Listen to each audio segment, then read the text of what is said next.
Hello viewers, আসসালামু আলাইকুম। Welcome to my channel Apsara and আন্তারাস কুকিং। আজকে আমি আপনাদের আম দিয়ে ডেজার্ট তৈরি করে দেখাবো। এখানে আমি 1 লিটার পরিমাণ দুধ নিয়ে নিয়েছি। দুধটাকে ভালো করে জাল দিতে হবে যাতে সর পড়ে যায় উপরে। যখন সর পড়ে যাবে তখন আমি একটু ঠান্ডা করে সরটাকে তুলে নেব।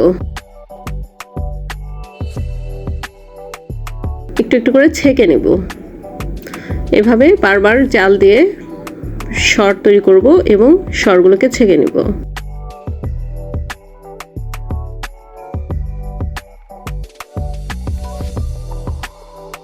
তারপর আমি 1 কেজি পরিমাণ আম নিয়েছি।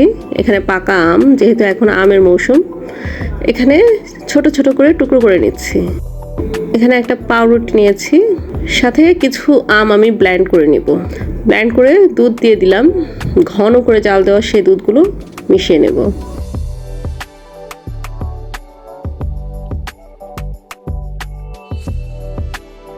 তারপর আমি হাফ কাপ কনডেন্স মিল্ক দিয়ে দিলাম। এখন কিছু চিনি নিয়ে, হাফ কাপ চিনি নিয়ে ব্লেন্ড করে নিব। তারপর পাউরুটির চারপাশ একটু কেটে নেব।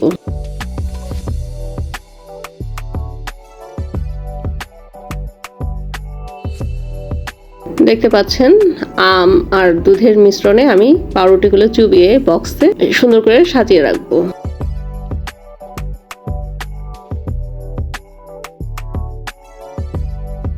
এখানে সেই আম আর দুধের মিশ্রণটাও দিব, সাথে টুকরো করা আমগুলো বিছিয়ে দিব।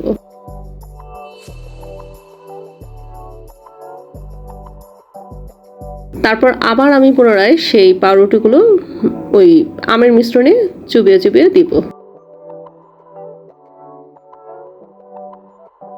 তারপর সেই আমের মিশ্রণটা আবার ঢেলে দিব।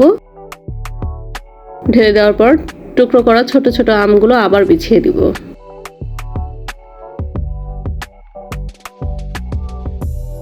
একই প্রসেসে পাউরুটিগুলো দিয়ে উপরে মালাইটা ঢেলে দিব। দেখতে পাচ্ছেন খুব সুন্দর একটা কালার এসেছে। আর ডেকোরেশনের জন্য আমি একটু আমের পিউরি রেখে দিয়েছিলাম, সেটাকে এখন আমি একটু সুন্দর করে সাজিয়ে ডেকোরেশন করব, যার যার ইচ্ছা মতো।